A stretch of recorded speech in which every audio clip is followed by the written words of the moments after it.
நாரதரின் விஸ்வாசம். மூலம் பகவான் ஸ்ரீ ராமகிருஷ்ண பரமஹம்சர். படக்கதை சுவாமி விமுர்த்தானந்தர். படம் சதாசிவம். வைகுண்டத்தில் ஒரு சமயம் மகாவிஷ்ணுவிற்கு லக்ஷ்மி தேவி பாத சேவை செய்து கொண்டிருந்தார். நாரதர் செய்த ஒரு தவற்றுக்கு மகாவிஷ்ணு அவரை தண்டிக்க எண்ணினார். சுவாமி, பிரம்மபுத்திரரான நாரதன் தங்கள் பேரன்.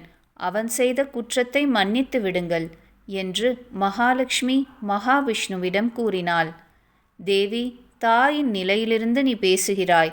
ஆனால் அனைத்தையும் பரிபாலனம் செய்வது என் பொறுப்பல்லவா என்று பகவான் பதிலளித்தார். ஆயினும் லக்ஷ்மி தேவி பகவானிடம் இரக்கம் காட்ட வேண்டினாள். இருந்தாலும் சுவாமி, நாரதன் திரிலோக சஞ்சாரி. நாராயணா என்ற உங்கள் திருநாமத்தை செல்லும் இடமெல்லாம் செப்பி வருபவன். அதனால் அவனது தவற்றுக்கு சிறு தண்டனை அளித்தால் போதும்.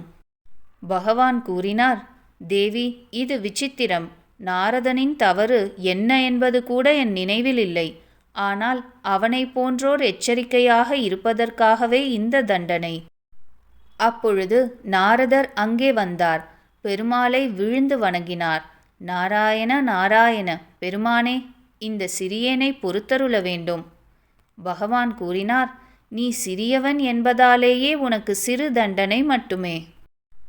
என் அன்னை மகாலட்சுமியின் கனிவுதான் என்னை காப்பாற்றி வருகிறது என்று நாரதர் மனம் மகிழ்ந்தார்.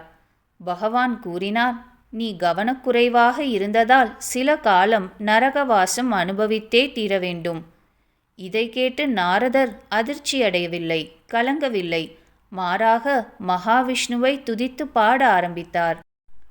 பக்தனின் ஸ்துதியால் பகவானிடம் கருணை பெருக்கெடுத்து ஓடியது. பிறகு நாரதர் மகாவிஷ்ணுவிடம், ஐயனே, தாங்கள் அளித்த தண்டனையை ஏற்கிறேன். அடியேன் செல்ல வேண்டிய நரகம் எங்கே இருக்கிறது சுவாமி? அது எப்படி இருக்கும்? தயவு செய்து விளக்கி அருளுங்கள். பகவான் தன் பக்தனுக்கு விளக்க ஆரம்பித்தார். தரையில் வரைந்து காண்பித்தார். நாரதா, இதோ இது பூமி, இதுதான் ஸ்வர்க்கம். நாரதர் கேட்டார், ஓ, மனிதர்கள் குறைவாக உள்ள இடம்தானா ஸ்வர்க்கம்? மகாவிஷ்ணு தரையில் மற்றொரு பெரிய படத்தை வரைந்தார். ஆ, இதென்ன, மிகவும் பயங்கரமாகவும் கொடூரமாகவும் இருக்கிறதே. பகவான் கூறினார், இதுதான் மகனே நீ செல்ல வேண்டிய நரகம். நாரதர் கூறினார், ஐயனே, இதோ இக்கணமே நான் நரகத்திற்கு செல்கிறேன் என்று கூறி நாரதர் விஷ்ணு வரைந்த நரக பகுதியின் மேல் விழுந்து புரண்டார். ஆ, வலிக்கிறதே, காப்பாற்றுங்கள் என்று கத்திக்கொண்டே நெளிந்தார். பிறகு சிரமப்பட்டு எழுந்த நாரதர் மகாவிஷ்ணுவை வணங்கி நின்றார். மகாவிஷ்ணு நாரதரின் குறும்பை ரசித்தார். ஆனாலும் பொய் கோபத்துடன், என்ன இது, நீ இவ்வாறு செய்தது எப்படி நரகத்திற்கு சென்றதாக ஆக முடியும்? நாரதர் கூறினார், ஏன் சுவாமி, ஸ்வர்க்கமும் நரகமும் தங்கள் படைப்புதானே. தாங்கள் தரையில் வரைந்து அதற்கு நரகம் என்று பெயரிட்டால் அது நரகமே அல்லவா? அதன் மீது புரண்டதில் நான் அனுபவிக்க வேண்டிய நரக வேதனையும் அனுபவித்து விட்டதாகத்தானே அர்த்தம்.